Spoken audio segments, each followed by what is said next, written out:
Yes. What you are looking at is the MLB The Show 21 title screen. I have not played this in like 2 or 3 years, and I kind of want to revisit it today because MLB The Show 24 is pretty buggy right now. And there's also another reason why I wanted to revisit this game. Because this was the year where Sony San Diego switched to PS5. Like, PS5 games of like MLB The Show. I mean, technically, we do still have PS4. Like, they still support PS4. But this game has like PS5 exclusives. Like, for the example, Stadium Creator. This was the first year where they added Stadium Creator, and this was an amazing feature. And over the years, over the course of like 2 or 3 years, they improved the stadium creation, which I think is really, really awesome. This is also the first year where they changed the Road to the Show layout, or like for like your custom ball player. Like, we now have like perks for your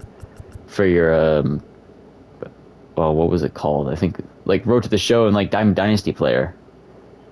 Like, we got like Rawhide and like Sparkplug and Slugger, like, and we also have like upgrades as well for like your guy as well, like fielding, contact, power, and speed. This is also the first year where they blurred it out, where you can have like, they changed the equipment section as well. Like, instead of just like being like a UI system, like going to like to the left and right, you actually go down and up this time. I mean, you can still go left and right, but you can actually go up and down now, which is kind of interesting. You can also pose your guy as well, which I think is a pretty epic feature. Let's go to the main point of this game, which is Diamond Dynasty. This is my squad, my game-ending squad, or God Squad, whatever. And it is pretty good. I have only 196. I have only 199 that player in here that is not 99 diamond, and that is Mike Trout. And you might notice that my players aren't parallel 5. Actually, none of my players are parallel 5s, because I didn't know what parallels meant when this game came out, and I just want to experience it for myself without looking into it. So that's why like none of these players are parallel 5, or like don't have like any good stats. But I started looking into the game, like there were like live streams and stuff, like before even the game like came out, and that's how I understand parallel 5 now. This is also the last year where we saw inning programs. We saw like first inning. There was like the first inning program, the second inning program, the third inning program, the fourth inning program, the fifth inning program, the sixth inning program, the seventh inning program, the eighth inning program, the ninth inning program, the 10th inning program, and this is the 11th inning program, which ends in 2,000 days, which is like 7 years or something. I think it's 7. Whatever. Who cares? But yes, this is like this is like the XP reward path of the inning program. Like, there was like an inning program like every month or so.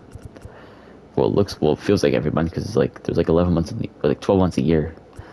But yeah, anyway, yeah, they added like these inning programs like once a month, and you get some like really good cards out of it as well. Like, I think it was the 9th inning program saw Babe Ruth, Eric Gagne, and Johnny Bench. This was my favorite one, and I never even got to there, so just pretend like I actually did. This is also the year where they added daily moments in the game, and I'm not gonna lie, it's a pretty cool feature, but I'm just not the biggest fan of it, you know? Like, you didn't really get any good cards. I mean, I understand, because of like, this was added like the day one, and nobody, like, people didn't Sony San Diego didn't want to give players like 99 diamonds like day one, unless like if you do like the collections or whatever. But I'm just not the biggest fan of this, you know? Okay, so this was the first year where they sorted out Team Affinity. Before then, you will see like all like 30 teams in like one area, not into like sections. Like, they're sorted out like AL East, AL Central, and the AL West, and like NL West and NL Central and NL East, you would see like their like team logos like everywhere. Like they're not even like sorted. Like they didn't say like AL East or AL Central or whatever. Like you would see them like all 30 of them in like one section, which I think is a little bit worse. I'm kind of glad that they actually made it like this, so it makes it a little bit easier to actually like complete complete these team affinity programs. And you get some really good cards in here as well. Like the Vlad Jr. home run card was insane. Okay, this was the last year I believe that where they added evolution programs, which they were kind of hard. Not gonna lie, but yeah, they weren't. I wasn't the biggest fan of evolution cards. Like, I don't think it's like a good idea to have like a bronze Rob Vignette or Mike Scott card turn into like a diamond, because like it would be like kind of hard to actually like do missions.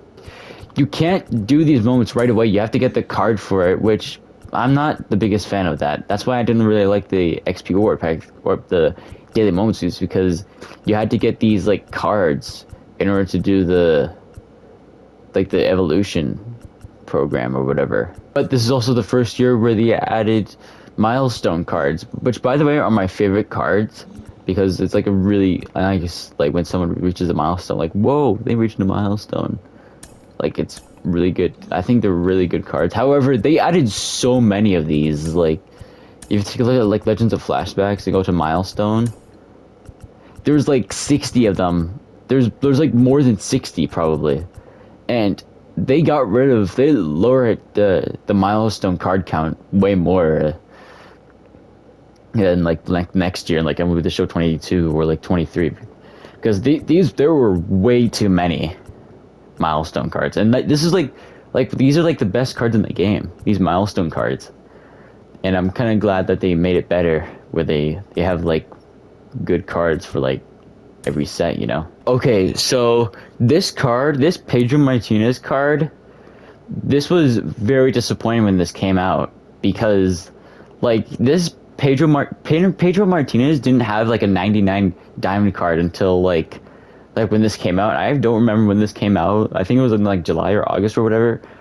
But his hits per 9, which by the way is the most important attribute for the pitcher, was much lower compared to like his all like attributes, like the rest of his attributes. Like his stamina is higher, his K per 9 is higher, his pitching like clutch is higher, but his hits per 9 was lower compared to like everything else, pretty much, like for like the important attributes for a pitcher. I don't know why they made his hits per 9 like,